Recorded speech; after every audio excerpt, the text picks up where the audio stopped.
Hey guys, welcome to the new video about Shakespeare talks. So today we're gonna be doing the Comedy of Errors, and last time it was the Merchant of Venice. Alright, so without further ado, let's get straight into the topic. Let's begin to the Comedy of Errors, shall we? Of course, I will be using the introduction by my favorite translator of all time, Özdemir Nutku, and then we will move on to a summary of the book and then my ideas. It might be a little bit long, but stay in there. So, The Comedy of Errors is said to be one of Shakespeare's first plays. Not the very first, but probably somewhere in between, like Henry IV or something like that. Or Henry VI. Henry VI, yeah. At the time, the word error meant more like misconception rather than mistake. So the Comedy of Errors refers to the comedy of being misunderstood, basically, instead of the comedy of mistakes. And it's also one of Shakespeare's first and short comedies, as it is one of Shakespeare's first plays. He was inspired by the play Menai-Ekmi, I don't know how to say it correctly, by plsss, which means twins. The name of the play means twins, probably. Sorry, the refrigerator is broken. The play that Shakespeare was inspired by had twins that had to separate when they were born, and their twin servants also went through the same thing. The plot is driven by twins, and it is realistic. And Shakespeare's Comedy of Errors is also driven by twins. The entire plot is driven by twins, actually, and it is pretty much realistic. It was first published on 8 November 1623 in the first folio, but it was probably first written before the 28th of December 1594, which was the first time it was played, according to the records. Chamberlain's men first played it at Christmas celebrations, and it was probably actually written even before 1589. We see this by a reference to the French successor in a dialogue between Antipholus of Syracuse and Dromio of Syracuse, while they are making fun of the kitchen servant in Act 3, Scene 2.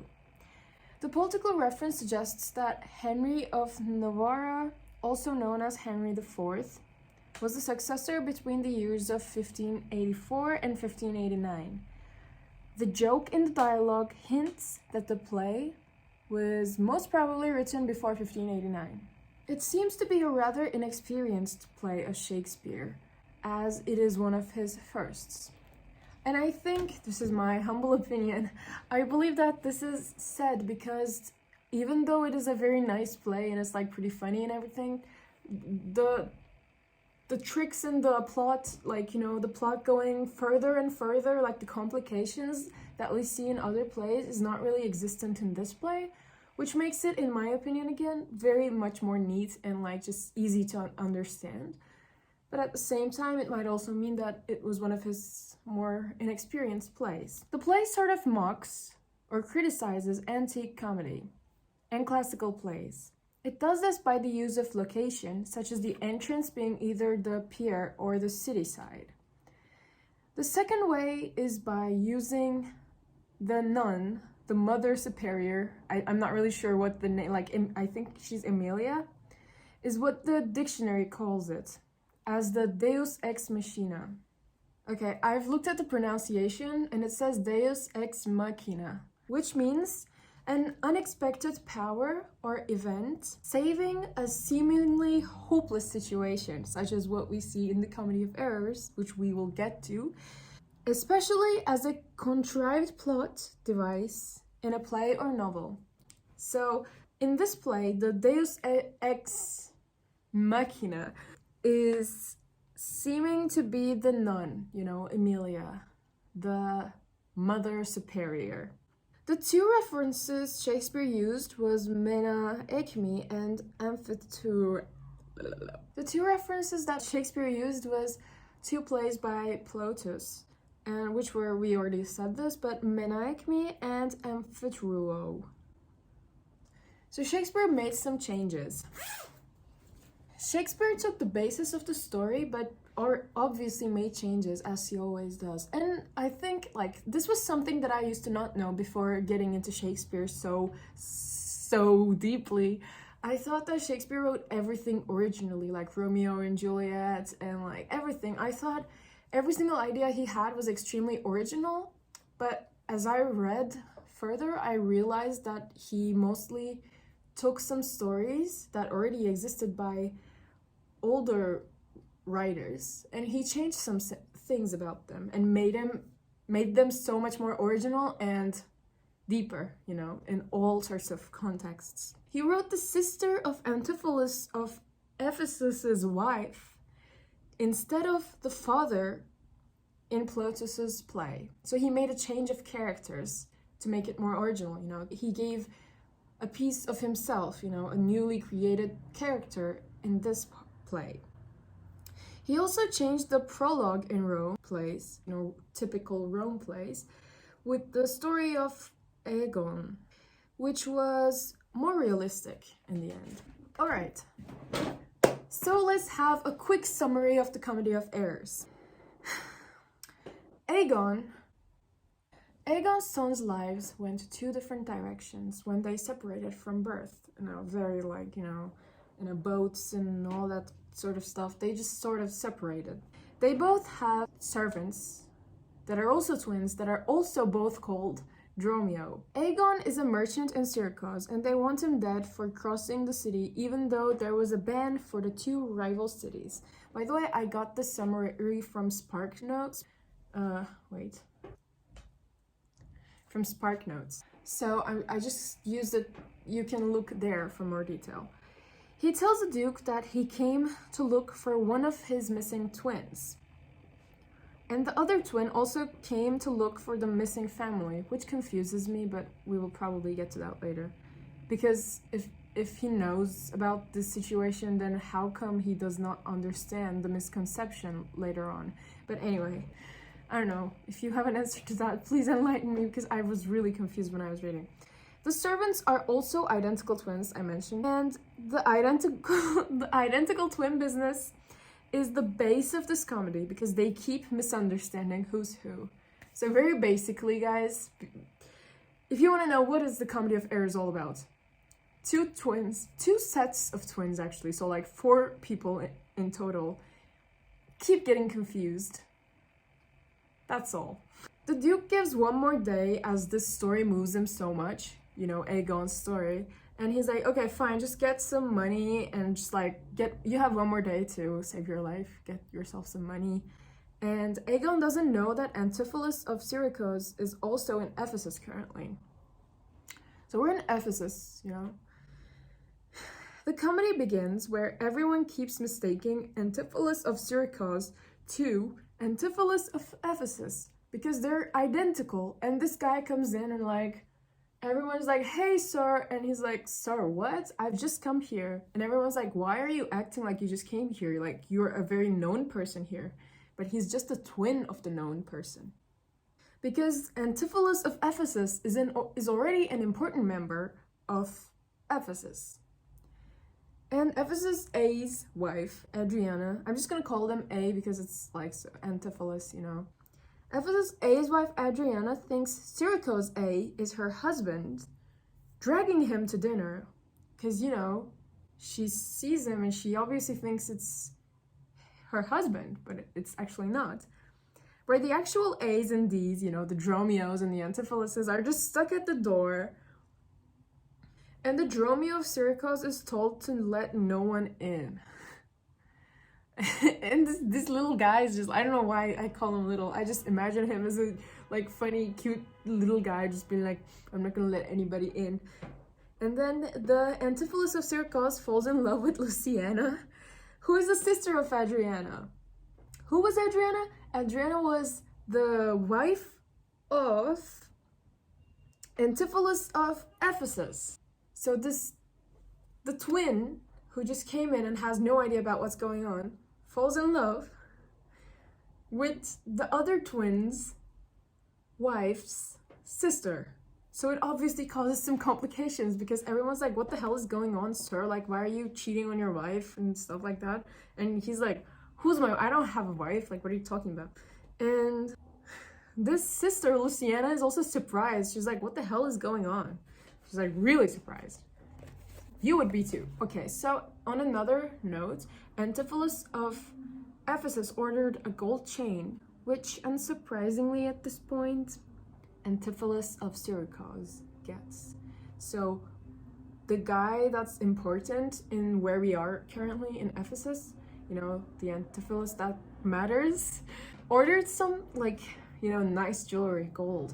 And the other twin gets it because some guy confuses him and he's like, oh yeah, fine, why is everyone so generous? They keep giving me stuff and he just keeps taking everything. But he didn't pay for that, you know? And he doesn't pay for something he didn't get, and it all leads to more confusion because everyone's like whenever he says, but I didn't order this, they're like, oh sir, you're so funny. And he's like, no, I'm not funny, like I didn't order this. And they're like, sir, what a funny guy you are. And so this obviously leads to more confusion, and Adriana thinks that he's gone mad because like he's not paying for something that he got, and like all sorts of stuff happen. More people get confused and everything, and like Adriana is like, oh, is my husband cheating on me? Like there's so much little drama, you know. There's still a lot of drama going on, even if I called it like very neat and everything. Like, you know, even I said it was more easy to understand, but there's still side stories going on. So Antipholus of Syracuse and Dromio of Syracuse, so the twins that are being like, what the hell is happening in here? They try to run away, assuming that the place is enchanted because they're like, oh my god, everyone's so generous, but they're also so mean. How do they even know us, you know? And then they just try to run away. And as they're trying to run away, Adriana and all that people are trying to keep them from running away because where are they going, you know? And Emilia, who is Aegon's lost wife, reveals herself and the twins, and everybody gets back with each other as the plot is resolved.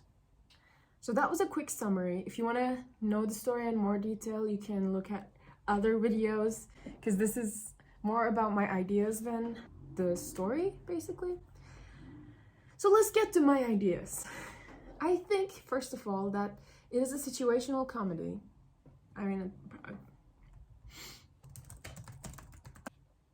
But I'm not so sure. So I'm gonna look at what situational comedy means. I believe it is sort of a situational comedy because the situation is funny. And the second idea that I had was in two different ways.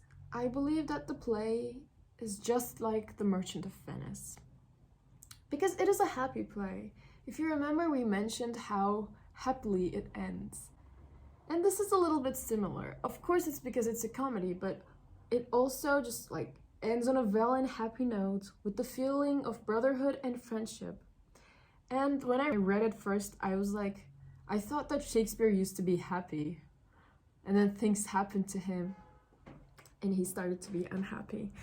So the themes of this play: women, men, freedom. No, wait, that's not true. One of the themes that can be discussed is women, men, and freedom. In Act 2, Scene 1, where Luciana and Adriana are talking, Luciana says a woman must be patient because men should be free.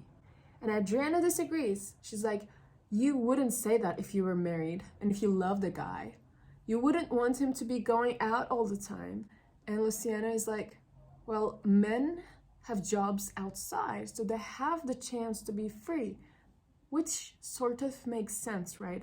But Adriana is like, yes, but do you know a thing called jealousy? I wouldn't do the same to him, because she kind of suspects him of cheating and all that sort of stuff. And this discussion ends with Luciana being like, fine, I will get married one day just in order to find out if what you're saying is true, which is a little bit funny. I think one of the funniest parts, which is pretty mean of me, are where the wrong Dromios get beaten up for doing the right things. For example, Dromio, the wrong Dromio will just appear and be like, "Sir, I got what you wanted," and Antipholus will be like, "I didn't ask you for that," and Dromio's like, "Sir, stop being funny," you know, and the Antipholus will just keep calling the poor Dromio's, my guy Dromio, a donkey, which is pretty funny and a little bit sad, probably symbolic too. They just keep like beating the Dromios up because they keep doing the right thing for the wrong Antipholus. Can anyone just realize what's going on? Just leave the poor Dromios out of this crazy drama. My favorite quotes, let's see that. Am I in earth, in heaven, or am I in hell? Sleeping or walking, mad or well advised, One's reality can be one's madness, is what I said of this quote. Because obviously, in a very dramatic way, we know, like, yeah, it's a situational comedy, like, that's still my opinion, I'm not entirely sure if it's correct, but like, what I mean is that there's misunderstandings, and that's the comedy in general.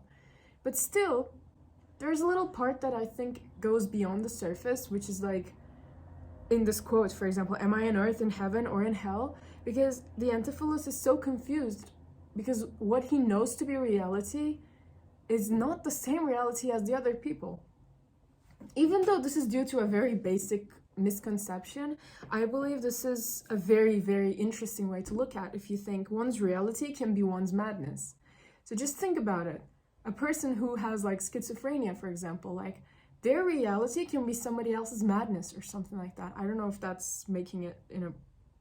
I don't mean anything mean, okay? I just mean that our understanding of reality is so much limited to what we can perceive.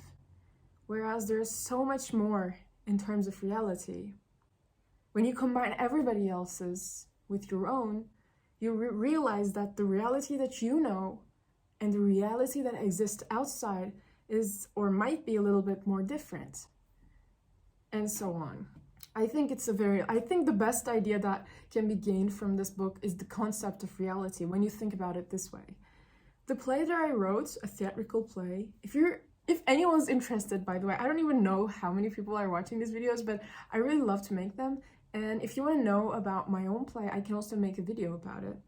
It's already copyrighted, so you can't steal it, but it also has a similar theme about reality. This is why I found this very interesting. This perspective to the comedy of errors is what I'm gonna keep, ouch, with myself. Anyway, that was too long. It is still not my favorite Shakespeare play, but it is still fun and funny. Also, this is an important note. I think I got it from Spark Notes or something, I'm not sure. This is not my original idea. It might also be from Özdemir Nutku. Almost all characters seek out hierarchy. Even the women, when they're talking about men and women, or it's like superior and the servant, all those sorts of hierarchies exist between everybody, or the senators and Aegon, and you know. But the poor donkey Dromios don't.